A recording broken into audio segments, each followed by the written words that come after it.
a man saying that he's a lady, he's using the ladies. All the dumb people decided one day, like, pronouns are bad. What is so offensive about the dictionary definition of women? That means it is structurally transphobic.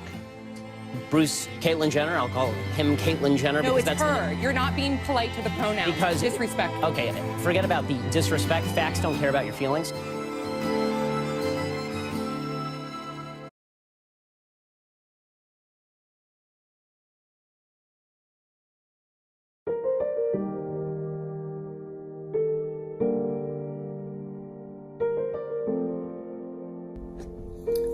Hey, my name's Austin.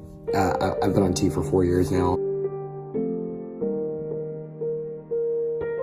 Hi, I'm John, and I'm not trans, but one of my kids is. My name is Oliver. I am trans, and I know a lot of other people who are trans. I'm Spencer. I'm 14. Almost 15. Hallelujah. Do you know someone who's trans? My sister. It is not only a term to describe a very large group of people, but it's also a term that applies to 3 of my siblings. My mind and my heart don't match up with the body that I was born in, and my gender doesn't align with the sex I was born as. What I feel like it means is it's just a descriptor of somebody who is born with a brain and a body that don't quite match up. It means my body doesn't match my brain. Somebody that was born with the mind of one gender, the body of another. Really nothing bad.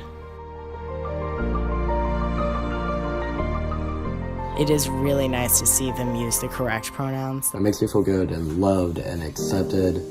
It's just so heartwarming for them to see somebody, try to get it right and slip up and catch themselves and apologize and get it right. Trying to get it right is the biggest deal to them. It used to be like a nice surprise, but now it just feels normal. The flip side of that, though, when people use the wrong pronouns and, like, your old name, it cuts like a knife. The impact that that has is tangible.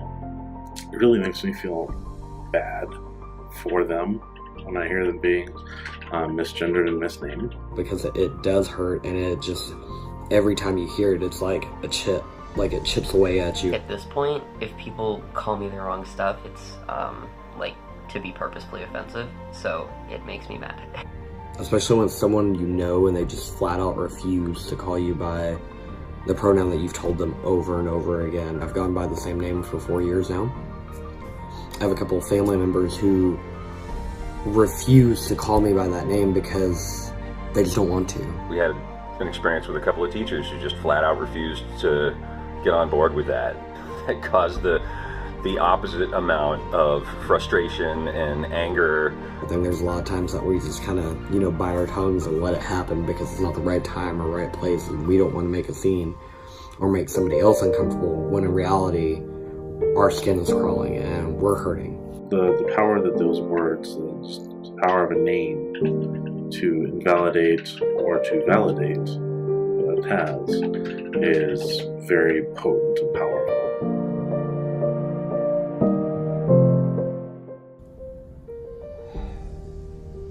It's hard, and it's expensive. That it fucking sucks.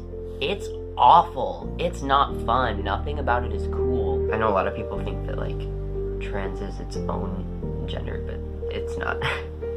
Just how awful it feels, just how wretched dysphoria is. Statistics on suicide are just wretched.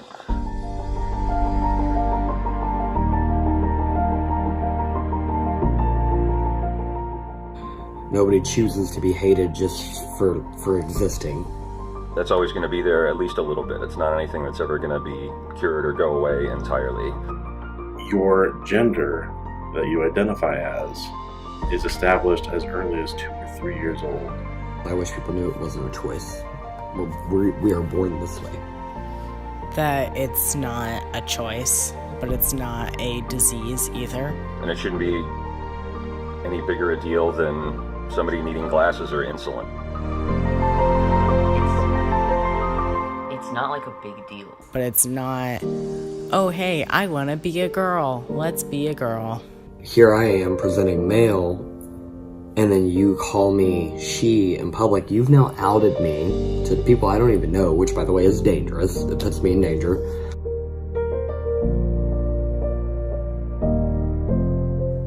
We're no different than anybody else. All we want is to love and be loved.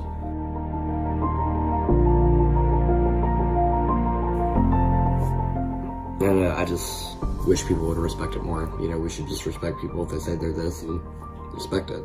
Like, if someone tells you to call them a different name or different pronouns, just do it. Like, don't ask them why. A tiny bit of acceptance. It's not that bad.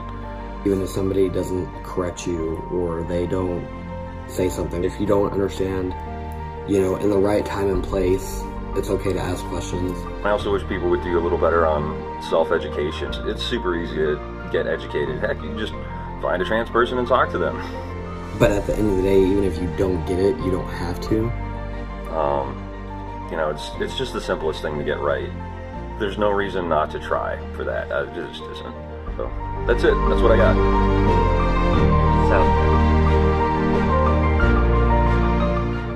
So I guess that's it. Thanks, guys. I stand before you today a proud Black transgender woman, and I stand before you and beside these incredible people, and I am reminded that trans is beautiful.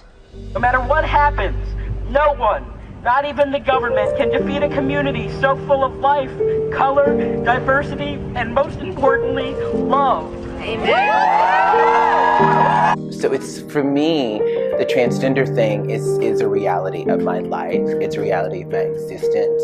And it's something that I've come to believe is beautiful about me. So if I get on the cover of Men's Health magazine, I will be the first transgender male on the cover of Men's Health magazine. Wow, that would be amazing.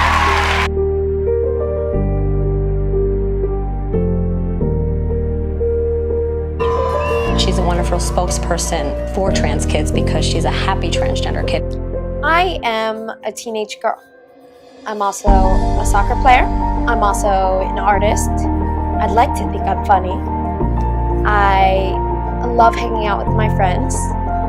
I'm also transgender, and I'm proud of that.